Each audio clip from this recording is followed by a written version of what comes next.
Hola amigos y amigas, ¿cómo están? Espero que bien. Hoy les traigo la continuación del creepypasta, espero y les guste. Recuerden suscribirse, dejar un like, compartir y activar la campanita de notificaciones para que les notifiquen cada que suba un video nuevo. Sin nada más que decir, comencemos. Esperamos en esa oscuridad durante lo que pareció una eternidad. El tiempo había perdido significado, la avalancha de polvo eventualmente pasó, la luz de la casa y de la calle entró lentamente en la casa cuando el polvo se disipó lo suficiente. Lentamente, salimos los tres de la casa, y la escena ante nuestros ojos era totalmente devastadora. La mitad del vecindario había desaparecido, casi todas las casas estaban demolidas, los árboles estaban arrancados de raíz. Las calles estaban cubiertas de escombros y polvo, y al voltear mi vista hacia aquellas colinas donde salió esa cosa, no quedaba absolutamente nada de esas colinas más que rocas gigantes, polvo, fuego y humo que salía de ellas. Pero a pesar de ese escenario de destrucción, en mi cabeza no dejaba de sonar aquel rugido de esa cosa que salió de entre esas colinas, ya que esa cosa no debería estar aquí. Era como si hubiese despertado. En mi cabeza comenzaba a formular cientos de preguntas las cuales quería obtener una respuesta. Pero lo que rompió ese momento fue la voz de mis amigos, los cuales poco a poco comenzaron a integrarse a nosotros. Las caras que estos tenían al ver ese escenario de nuestro vecindario no tenía precio, era como si ellos no creerían que todo eso pasó. En cuestión de minutos, Rolf estaba parado en medio de la calle mirando fijamente hacia donde había estado el monstruo, su expresión insondable. Kevin estaba temblando, Johnny estaba acariciando los escombros como si buscara un tablón de madera perfecto en la ruina. Jimmy estaba siendo reconfortado por Sarah. Sarah estaba que no podía creer lo que estaban viendo sus ojos. Ed no tenía expresión alguna, y Eddie no dejaba de mirar a todos lados como si estuviera esperando a que el monstruo regresara en cualquier momento. Pero sabía que lo peor estaba por venir. Pero en ese momento, en la quietud después de la tormenta, solo podía pensar en el sonido del monstruo, en el sonido de la oscuridad y en cómo esa noche, la noche en que se fue la luz, fue el momento en que nuestro mundo realmente terminó. Dentro de ese caos perdimos la noción del tiempo, pero a lo lejos pude escuchar el sonido de las sirenas de la policía acercándose junto a camiones del ejército. En cuestión de minutos tanto la policía como el ejército estaban en el vecindario. Dentro de minutos los militares habían establecido un perímetro de seguridad, los helicópteros sobrevolaban lo que daba del vecindario, y la voz de un comandante retumbaba a través de megáfonos: evacuación obligatoria. Dirigirse al puente que cruza el río hacia la ciudad. Repito, dirigirse al puente que cruza el río hacia la ciudad. El vecindario se movilizó, había gente corriendo en todas direcciones, llevando lo que podían, buscando a sus seres queridos.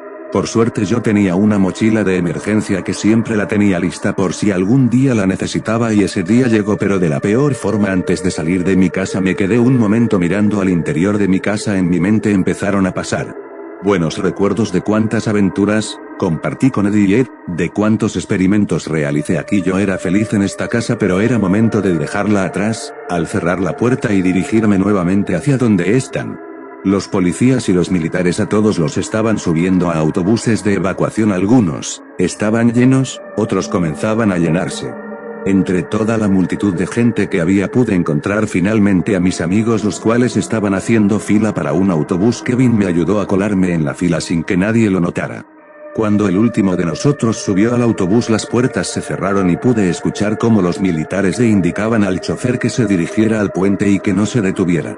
Todos los autobuses de evacuación se pusieron en marcha mientras nos alejábamos del vecindario. Me dio mucho nostalgia el dejar atrás nuestro hogar, pero era la única forma de estar a salvo y mantenernos alejados de esa cosa que andaba suelta.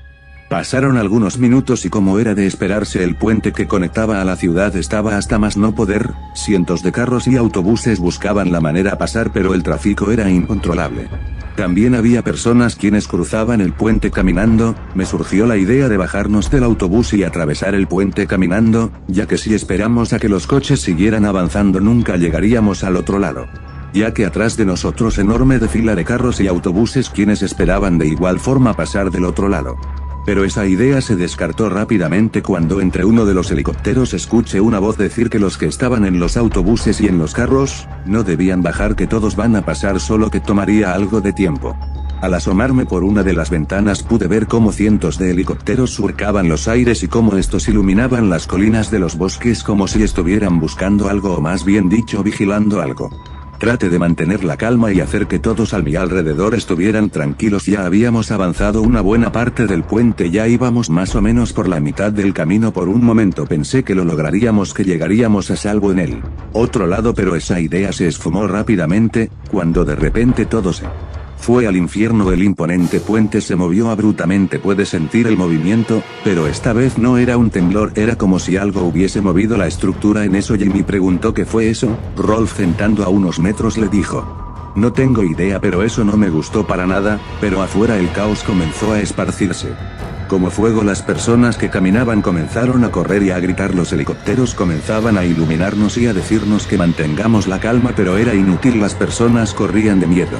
Nosotros adentro observábamos con caras de confusión y de miedo, ya que no sabíamos qué estaba pasando, pero en eso abruptamente, una enorme extremidad se asomó por un costado del puente. Esta se alzó, se dejó caer bruscamente sobre el puente.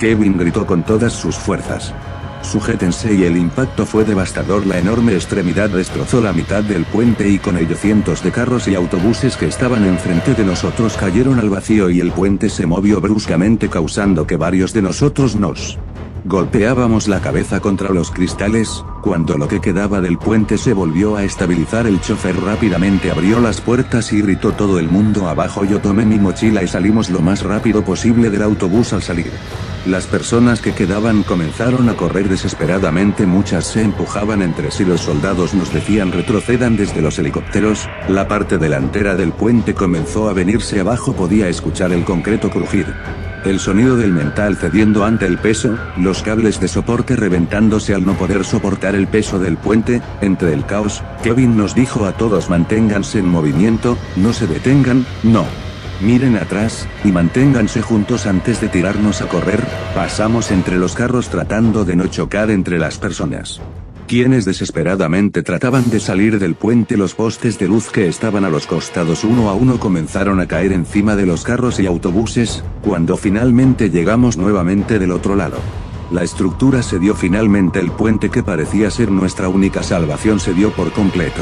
Cientos de carros y autobuses se fueron abajo con todo y puente, y también cientos de personas que no lograron salir, pero eso no nos detuvo. Continuamos corriendo entre los carros que quedaban, que no lograron subir al puente. En ningún momento nos separamos, pero podía sentir como poco a poco, mis energías se iban acabando al detenernos cerca en una gasolinería, la cual parecía ya estar abandonada mientras el resto de personas seguían corriendo. Nosotros nos deteníamos para pensar qué es lo que íbamos a hacer, ya que habíamos quedado atrapados del otro lado. Entre en lo que recuperábamos el aliento después de echar tremenda corrida. Nat dijo: ahora qué vamos a hacer, estamos atrapados con esa cosa. Kevin dijo: no sé y no creo que los militares nos ayuden, están más ocupados tratando de controlar a esa cosa. En eso Kevin me voltea a ver y me dice: ¿se te ocurre algo doble de? Pero yo no tenía idea de cómo salir de ahí. En eso, Rolf dice: ya sé, podemos usar la antigua carretera que conecta a la ciudad, esa podría ser nuestra única salvación. Pero Sara le dice: ¿y cómo crees que llegaremos a la ciudad si vamos caminando? Tardemos mucho en llegar y con esa cosa suelta peor todavía. Rolf vuelve a decir: por eso utilizaremos una carreta que tengo yo para poder llegar más rápido, está en el vecindario, si podemos llegar allí. ¿Podemos escapar? ¿Volver al vecindario?, preguntó Kevin.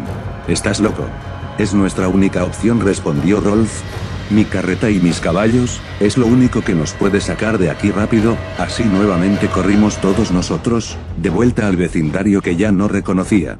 El viaje de vuelta al vecindario fue como atravesar el infierno. Las calles estaban devastadas, incendios ardiendo en varias casas, gente herida o atrapada bajo los escombros pidiendo ayuda, pero no podíamos ayudar a todos, no teníamos tiempo.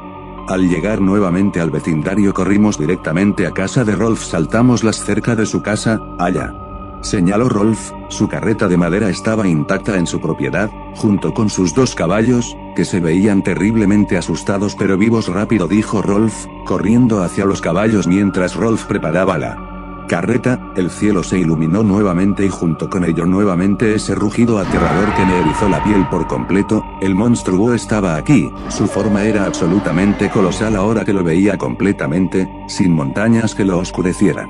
Me di cuenta de cuán verdaderamente deshumanizado era su piel, tenía un brillo translúcido, como si fuera un insecto gigante de proporciones imposibles, sus ojos eran como océanos de puro vacío, sus extremidades se extendían como tentáculos, pero con estructura ósea visible debajo. Era hermoso en su forma más horrible. Aquí viene, gritó Eddie. Los militares no perdieron tiempo. Docenas de misiles fueron disparados desde helicópteros, desde posiciones en tierra, desde todos lados. El bombardeo fue constante, ensordecedor, casi apocalíptico, y el monstruo comenzó a destruir el vecindario. Una extremidad pasó a través de una casa, la casa simplemente se desmoralizó como si estuviera hecha de arena. Otra extremidad arrojó un carro a nuestro lado, que pasó silbando cerca de nosotros. Todos suban, gritó Rolf. Todos saltamos a la carreta. Rolf hizo chasquear las riendas, y los caballos salieron corriendo rompiendo la cerca. Salimos del vecindario como si estuviéramos siendo perseguidos por la muerte misma.